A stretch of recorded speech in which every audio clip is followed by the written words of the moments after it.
Sleek, stacked, stunning, and savage, but wasn't enough. And how did it stand next to the original John Wick franchise?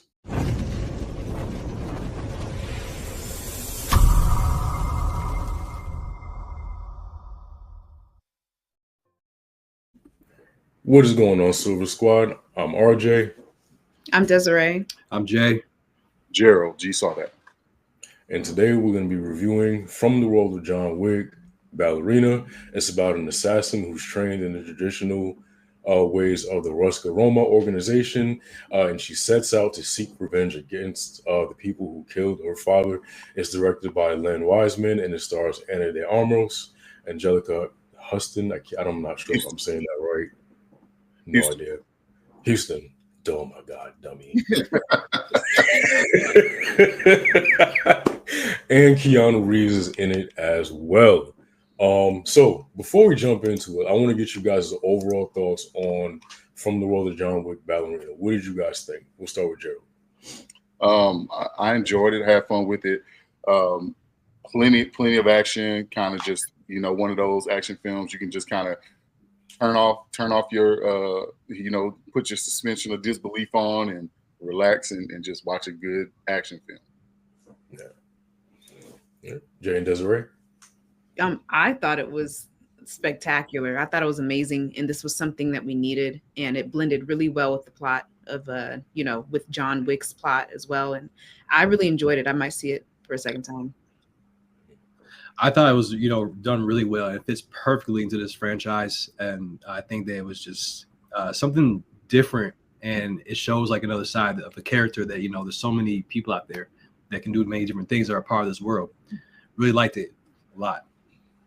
Yeah, I enjoyed it too. I think it was definitely a good expansion of the universe. And some spinoffs can hit and some can miss, but I think this did a good job of remaining true to the world that was built throughout the first 4 John Wick franchises, and also meanwhile kind of doing a good job of doing its own thing as a standalone movie. So I thoroughly enjoyed everything. Will I go see it again? Probably not. Will I definitely replay it on Peacock and buy the Blu-ray? Yes, only because I have John Wick 1 through 4, and I just feel like it's going to be incomplete if I don't get the spinoffs as well. So, good man. So, what are some things that you guys enjoyed about Ballerina? Honestly, the choreography. I thought it was just another part of the choreography besides the fights or the dancing. What are we talking about here? Fight choreography. Fights. Okay. Because I was about to say, I'm with you on one of them, yeah. Oh yeah, it was dancing. So yeah. I'm like, good point. Yeah, good point. Yeah, good point. I was like, I thought the choreography for the fight scenes were excellent. There's so many scenes I think that were just different, and I like the fact that they showed her actually getting her ass handed to her a little bit, and then finding a way to counter, and then actually coming through and completing the mission or whatever it is. Yeah, I have to agree. The fight choreography was unique. It was its own thing. I do like how they there's some weapons that they use that sort of pay homage towards, the John Wick movies and what you see in those. But it definitely was its own thing. And I really enjoyed that aspect of it, that element at least. Yeah. They kept the action.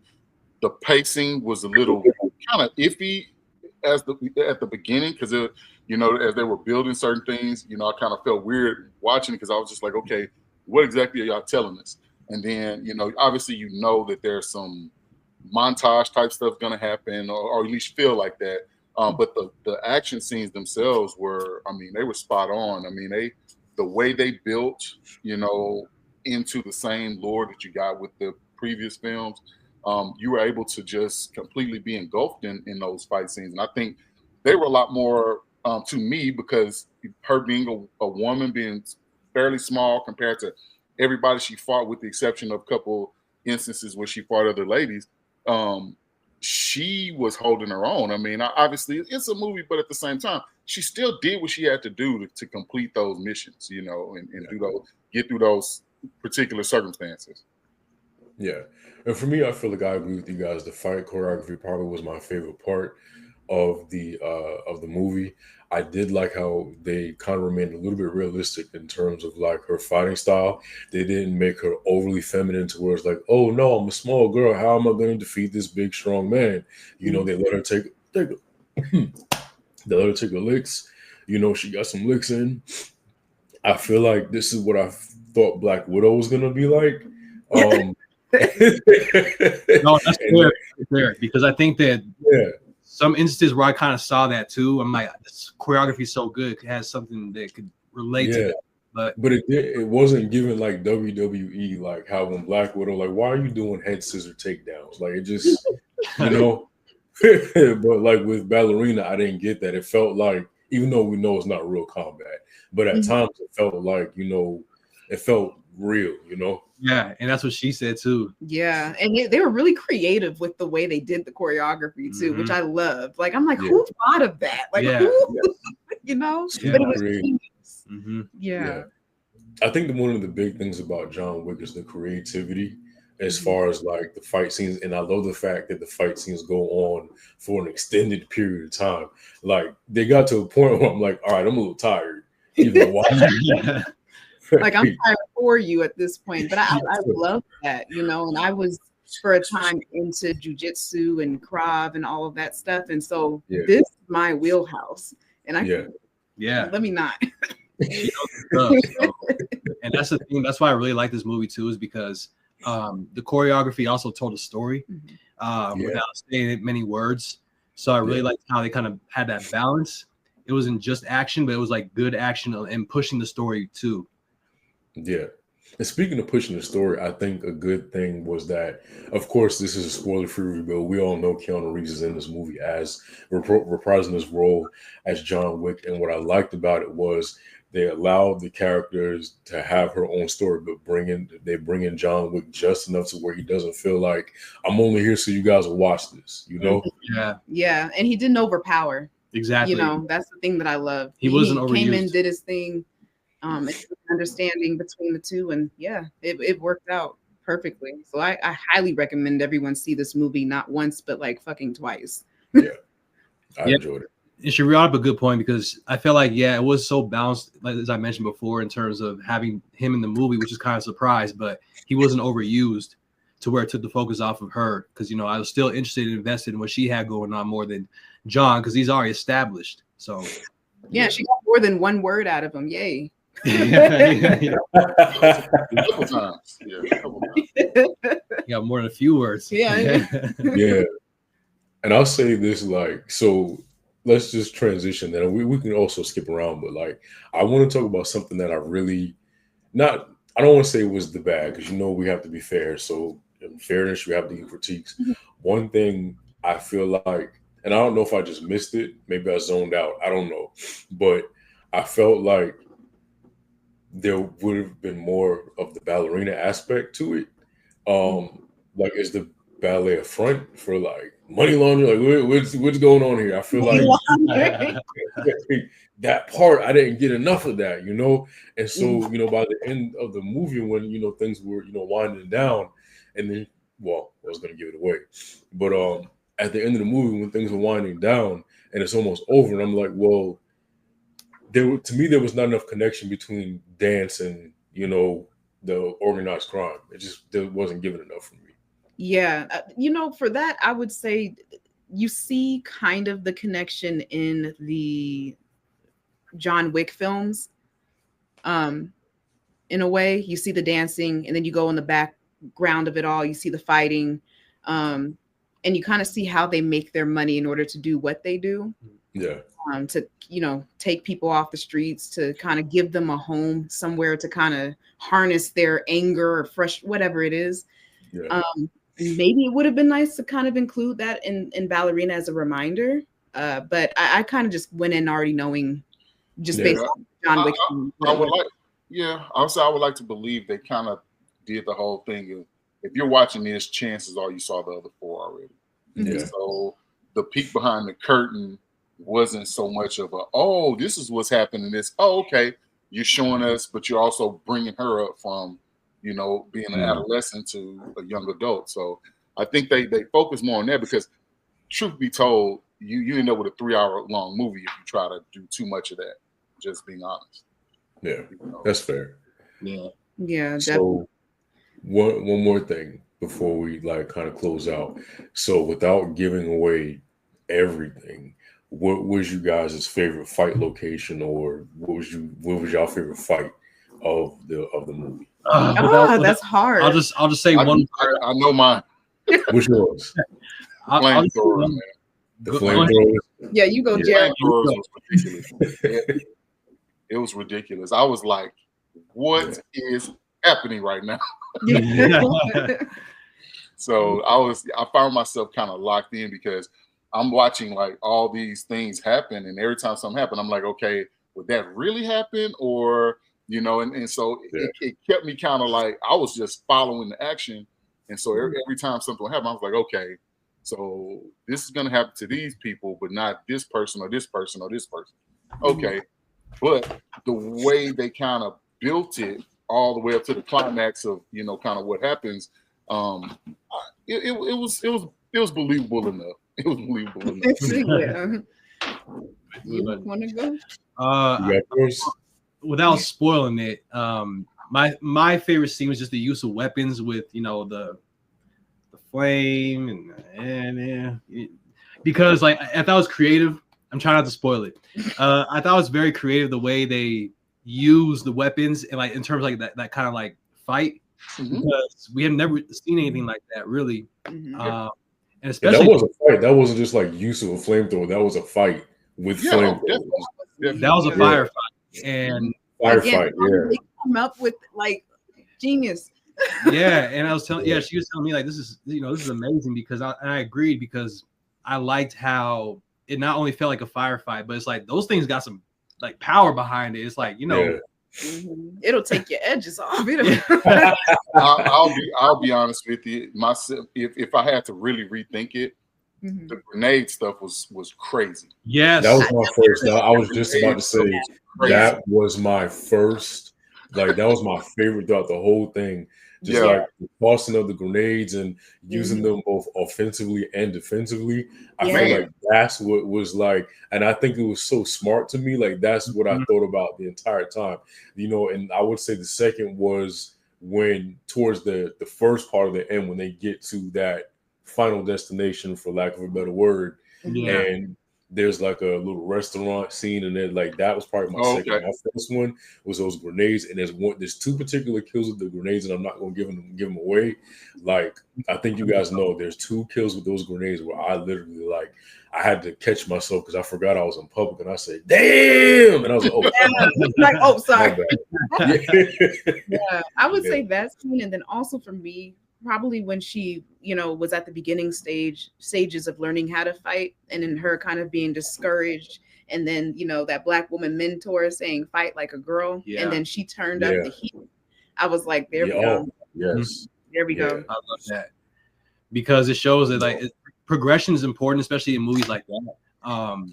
Because for her, she knows she's at a disadvantage, but she has other advantages. So it doesn't really matter. She said, like, it's not just, you know, without spoiling it, it's not just you have more things to use in your repertoire than you might not know about. We just have to unlock that for you. Yeah, like a freaking bobby pin from your hair. Oh, let me not. They're probably gonna do that. I have so many. Just so many ideas. Just ready. No, but I think that's a good point, Jay, that you brought up, because what I enjoyed about the coaching is that it kind of opened her eyes to, like, you know, you have to find a new fighting style. While you're trying to match strength with someone that you're not strength that you don't have the same strength as. And you can kind of see during that quick little montage her learning and changing and growing each time.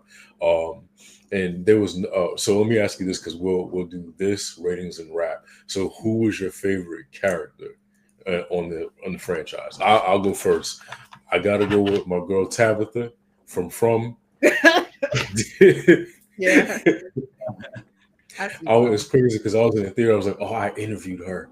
I was trying to say it loud so people to hear me. Cool though, to have had a conversation with someone, and now you're like, oh, she's on the big screen. I talked to it was like that. Sweet, right. But I love her character.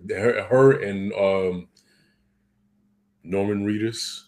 Yeah, Yeah, those two. yeah. Yeah. Really enjoyed his couple scenes for the Yeah. most part. Yeah. Yeah. Favorite character? I don't know. You go. I would probably say her now, honestly, because I really feel like she has something a little interesting for me. And yeah, I love John's story and his side, but I think that for her, it was something just so unique, as she mentioned, and different for me. I really kind of like connected her in some ways because I can't spoil it because of that twist with the certain. Oh my gosh, with the certain moment what happened with her, with the family, and like how she found, yeah. So there's a lot that goes into that. With that side, I think I agree. Yeah, I want to say that she's my new favorite. So yeah. Yeah. They definitely have raised stakes to make you care about it. So crazy enough, I actually enjoyed because she had this weird comedic timing in her tone and her delivery with Angelica Houston, because I think it was weird watching her interact with the little girl, but talking to her like she was a grown person. So it was kind of crazy.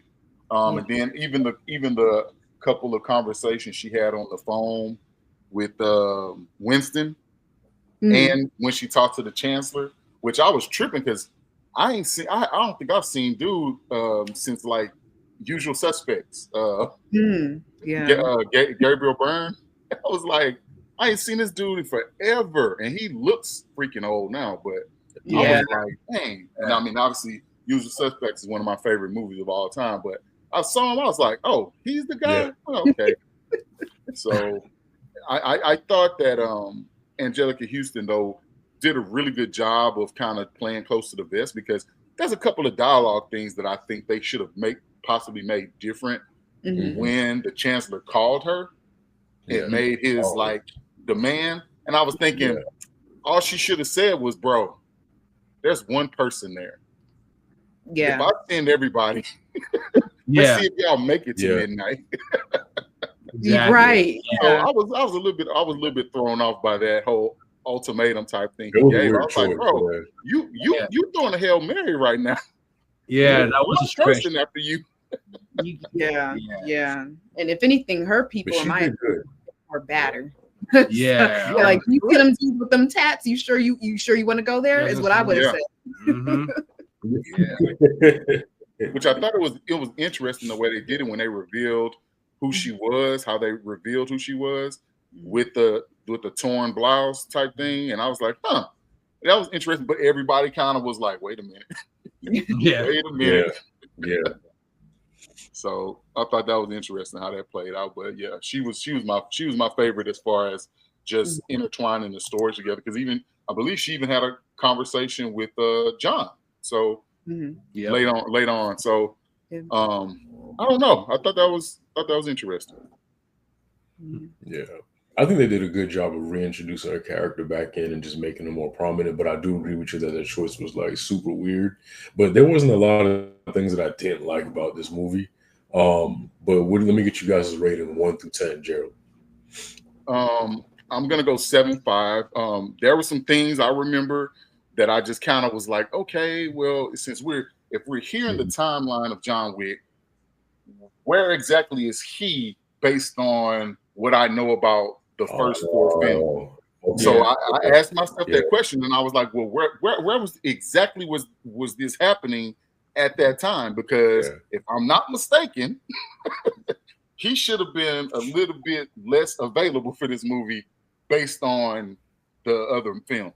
So 7.5. I was gonna go 8, but I just struggled with that for a long. I kept asking myself that question, and I still feel like they didn't quite help me understand. So I was wondering about that too. I was telling Jay, like, how did he have time for this mission when he himself was trying to save his life in Parabellum? Like, and actually, I was about to say that, but I said, well, I don't want to completely make people be locked in too close to the timeline. But that's where I struggled. I was like, if he was. Yeah, you're gonna have to watch Parabellum again, because it's like, when did he have time to do that? And then why did he owe her that favor to do the side mission when their relationship was done? But I think what it was it had to do with. I think it had to do with the coin she got with the she got the coin she got forced Angelica Houston's hand, and she basically had to call in one more favor for Winston. That makes okay. Yeah. And it was so listen, there's a few things that kind of got a little tricky. Yeah, I will say. But you know what? Yeah. I enjoyed this movie so much. I'm going to give it personally an 8.5, maybe even a 9, honestly, because I love the universe so much. I love John Wick. Yeah, I think that's fair. Me, at first I said 8.7, but actually I still liked, regardless of his flaws, I give it a 9.2. Because again, it drew me in, as far as the action scenes and how unique, like RJ mentioned the grenade scene and stuff. It's just like it's just so creative. That's what we want. Something different. So yeah. No, I agree. I feel like I'm kind of in the realm, like in between you guys. So I'll say I give it a solid 8. I really enjoyed the action, but also to what Gerald said with his point, the continuity of it all is like, well, where are we at in the universe time-wise? Like, is this before, after, in between? And it's not like they can do flashback where John Wick has bangs or something like they do with other people, and they just kind of give him a whole different haircut, like to signify, can we get a sepia tone filter flashback or something like that so we know what's going on here? Last thing I'll say is that as far as how the continuity, I thought, I was going based off of the color scheme. So I was like, is this the first one? Because the first one kind of like that green, kind of like slick theme. Yeah. The second one had what was the second one, like purple, or was that third? Parabellum's purple. Yeah, Parabellum. Third. The second one was I can't exactly remember. I think like a reddish or it all had its own theme. But they have they all like different schemes for their themes. Now this one's like pinkish purple, so it's between blue and purple. Like, so it's like we don't know. Probably means it connects more with Parabellum than anything, because we did see, where John was at in that, theater. Well, was he excommunicado at that point? Was he what? Was he excommunicado at that point? Yeah, he was. I think which means why did he have to do the mission in the first place? But again, then my question is where exactly did this happen? Because remember, Winston did something to him at the end of part 3. So I was kind of like, okay, well, yeah, I don't know. I think we're all saying the same thing, because it's like we don't know where it's at. Now, was in there too, and I was like, oh, okay. While you're playing, though, I ain't gonna lie. Big shout out to them for showcasing him a couple times, because I think initially I was like, did they just CGI my man in this movie? Oh, I know. When they first showed him, I was like, I thought he was just gonna stand there and they were just gonna kind of pan away. And then when she walked up and he started talking, I said, oh. So this must have been his last actual role. Yeah. Rest in peace. Real. Yeah. And then he even popped up, towards the end. So I thought that was a neat, like, kind of tip of the hat to him. Oh, definitely. To show. To be honest, I hope that they just recorded him in a bunch of different suits saying welcome. And every time there's a John Wick movie, he got on a different suit and he just gonna keep welcoming people in and taking the coin. Like, that's what I hope they did. Because I really did enjoy seeing him. It was a pleasant surprise, rest in peace, and all that. And it definitely like kind of caught me off guard, because I wasn't expecting to see him. I didn't know he was in this one, honestly. So, but yeah. So those are our thoughts on John Wick. From the world of John Wick, Ballerina. Not sure if that's the actual name, but that's what came up on the IMDb. That's the name, but everybody probably say Ballerina. Yeah. So thank you guys so much for tuning in. Don't forget to like, share, and most importantly, subscribe. Make sure you're following us on all social media accounts down below in the description. Thank you guys. We'll see you next time. Later days.